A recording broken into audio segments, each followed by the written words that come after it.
Breaking చూస్తున్నాం. బంగ్లాదేశ్ రాజధాని ఢాకాలో జరిగిన విమాన ప్రమాదంలో మృతుల సంఖ్య పెరుగుతోంది. ఢాకాలోని మైల్ స్టోన్ కాలేజ్ భవనంపై బంగ్లాదేశ్ ఎయిర్ ఫోర్స్ శిక్షణ విమానం కుప్పకూలిన ఘటనలో పైలట్తో సహా 19 మంది మృతి చెందారు.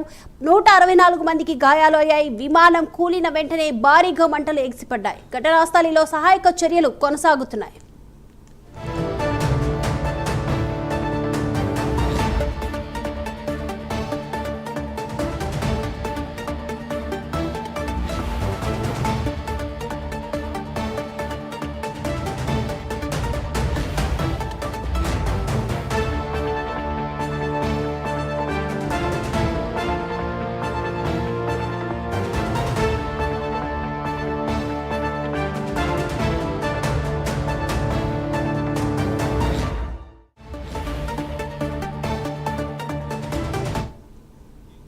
బంగ్లాదేశ్ రాజధాని ఢాకాలో జరిగిన విమాన ప్రమాదంలో మృతుల సంఖ్య పెరుగుతోంది. ఢాకాలోని మైల్ స్టోన్ కాలేజ్ భవనంపై బంగ్లాదేశ్ ఎయిర్ ఫోర్స్ శిక్షణ విమానం కుప్పకూలిన ఘటనలో పైలట్తో సహా 19 మంది మృతి చెందారు. 164 మందికి గాయాలు అయ్యాయి. విమానం కూలిన వెంటనే భారీగా మంటలు ఎగిసిపడ్డాయి.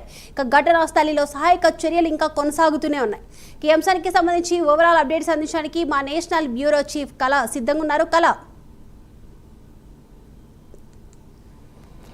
దీపిక, ఏదైతే బంగ్లాదేశ్ ఒక స్కూల్ భవనంపై ఈరోజు జెట్ విమానం అంటే వైమానిక దళానికి సంబంధించినటువంటి జెట్ విమానం కుప్పకూలింది. దాదాపు అదొక స్కూల్ భవనం, పిల్లలు అంటే స్కూల్ విద్యార్థుల క్లాసులు కూడా జరుగుతున్నటువంటి సమయం. ఆ సమయంలో జెట్ విమానం అంటే FBGI అన్నటువంటిది ఏదైతే బంగ్లాదేశ్కి సంబంధించినటువంటి సైనిక విమానం, ఇది చైనాకు సంబంధించినటువంటి హై రేంజ్ క్వాలిటీ ఉన్నటువంటి వైమానిక యుద్ధ విమానం.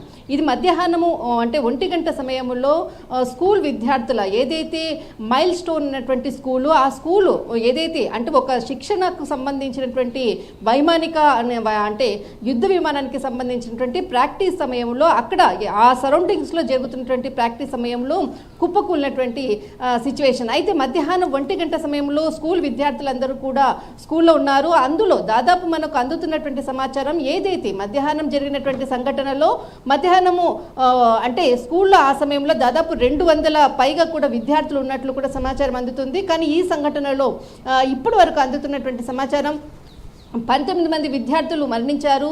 దాదాపు 164 మంది అంటే తీవ్రంగా గాయపడినారు. వారికి వివిధ హాస్పిటల్స్లో దాదాపు 5 నుంచి 6 హాస్పిటల్స్లో వాళ్ళని అక్కడికి అంటే దగ్గర ఉన్నటువంటి హాస్పిటల్కి కూడా వాళ్ళని వెంటనే కూడా జాయిన్ చేయడము, తర్వాత అక్కడ ఉన్నటువంటి అంతా కూడా అంటే ఏదైతే హెల్త్కి సంబంధించినటువంటి అప్డేట్స్ మాత్రం మనకు వస్తున్నాయి. దాదాపు ఏదైతే స్కూల్కు సంబంధించినటువంటి యాక్సిడెంట్ సమయంలో అక్కడ ఏది కూడా లేకపోవడంతో మృతుల సంఖ్య పెరుగుతుంది. ఏదైతే హెల్త్కి సంబంధించినటువంటి అంటే అగ్ని ప్రమాదం అంటే ఏదైతే ఫ్లైట్ కుప్పకూలిన సమయంలో పూర్తిగా కూడా మంటలు వ్యాపించినటువంటి సమయంలో ఒక్కసారి కూడా ఏమైంది అన్నటువంటి ఆలోచించేటటువంటి కూడా లేదు. ఆ సమయంలో లోపల స్కూల్లో ఉన్నటువంటి ఎవరైతే అంటే ఉపాధ్యాయులు అనుకోవచ్చు, అందరూ కూడా పిల్లల్ని కాపాడేటటువంటి ప్రయత్నం చేశారు. అంటే అక్కడ జరిగినటువంటి ప్రమాదానికి ఒక ఉదాహరణ చెప్పవచ్చు. దగ్గరలో ఉన్నటువంటి ఏదైతే మెట్రో రైలుకు సంబంధించినటువంటి ఒక బోగీని స్పెషల్గా అక్కడ ఉన్నటువంటి బాడీలను తీసుకుపోవడానికి కావచ్చు, అక్కడ చికిత్స అంటే ప్రమాదంలో గాయపడినటువంటి వాళ్ళని వేరే హాస్పిటల్కి చేర్చడానికి ఆ బోగీని ఉపయోగించారంటే ప్రమాదం ఎంత తీవ్రమైనదన్నది ఒక్కసారి మనం ఊహించవచ్చు. ఆ సమయంలో ఏదైతే ఫైర్ ఇంజన్స్ కానీ అక్కడ ఉండేటటువంటి ఏదైతే అగ్ని మనకు అంబులెన్స్ కానీ త్వరగా రాకపోవడంతో అక్కడ ఎవరు ఏ వాహనం అంటే ఒక రిక్షా కానీ తర్వాత ఒక సైకిల్ కానీ ఏది ఉంటే కూడా దాని మీద తీసుకెళ్లేటటువంటి చిన్న బడ్డీలు కానీ తీసుకొని వెళ్ళేటటువంటి దృశ్యాలు కనపడ్డాయి. అలాంటి సిచ్యువేషన్ దాదాపు కొంత అక్కడ ఏదైతే మనకు ఫైర్ ఇంజన్ ఇదంతా కూడా రావడానికి కూడా కొంత ఆలస్యం కావడం కూడా ఇక్కడ ఒక ప్రధానమైనటువంటి కారణం.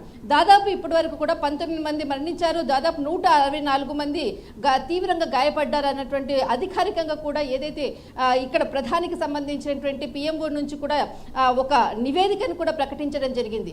అయితే దీనికి సంబంధించినటువంటిది ఏదైతే ప్రభుత్వం కూడా కొద్దిసేపటి క్రితము ఒకరోజు సంతాప సెలవు దినంగా కూడా ప్రకటించడం జరిగింది. దాదాపు అక్కడ రోదనలు మిన్నంటినటువంటిది ప్రదేశం. ఎందుకంటే స్కూల్ పిల్లలు స్కూల్పై ఒక జెట్ విమానం కూలిపోయింది అన్నటువంటి సమాచారం అందడంతో విద్యార్థుల తల్లిదండ్రులు కూడా అక్కడికి రావడము, వాళ్ళని కట్టడి చేయడం కూడా అక్కడ కొంత ఇబ్బందికరమైనటువంటి పరిస్థితులు, అర్థనాదాలతో మొత్తం అంతా కూడా ఢాకా అంతా కూడా దద్దరిల్లిందని చెప్పవచ్చు. మరొకసారి ఏదైతే దీనికి సంబంధించినటువంటి ఏదైతే పైలట్కి మాత్రం ఆచూకీ ఇప్పటి వరకు కూడా తెలియలేదు. దీనికి ఈ ప్రమాదంలో అతడు కూడా మరణించారన్నది కూడా కొద్దిసేపటి క్రితం ప్రకటించడం జరిగింది. అయితే దీనికి సంబంధించినటువంటి ప్రమాదము దేని వల్ల జరిగింది, దీనికి పూర్తి దర్యాప్తు కూడా చేస్తామంటూ కూడా బంగ్లాదేశ్ ప్రధాని కూడా కొద్దిసేపటి క్రితం ప్రకటించడం కూడా జరిగింది.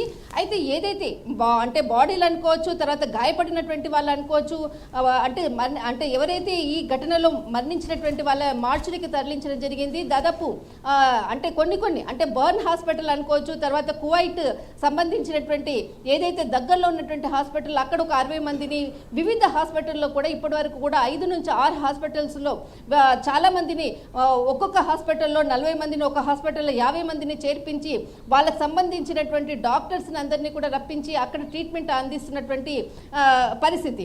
కానీ మృతుల సంఖ్య కూడా మరింత పెరిగేటటువంటి అవకాశం ఉంది అన్నటువంటిది మాత్రము సమాచారం అందుతూ ఉంది. దీపిక. రైట్, థ్యాంక్ యూ కళ. బెట్టింగ్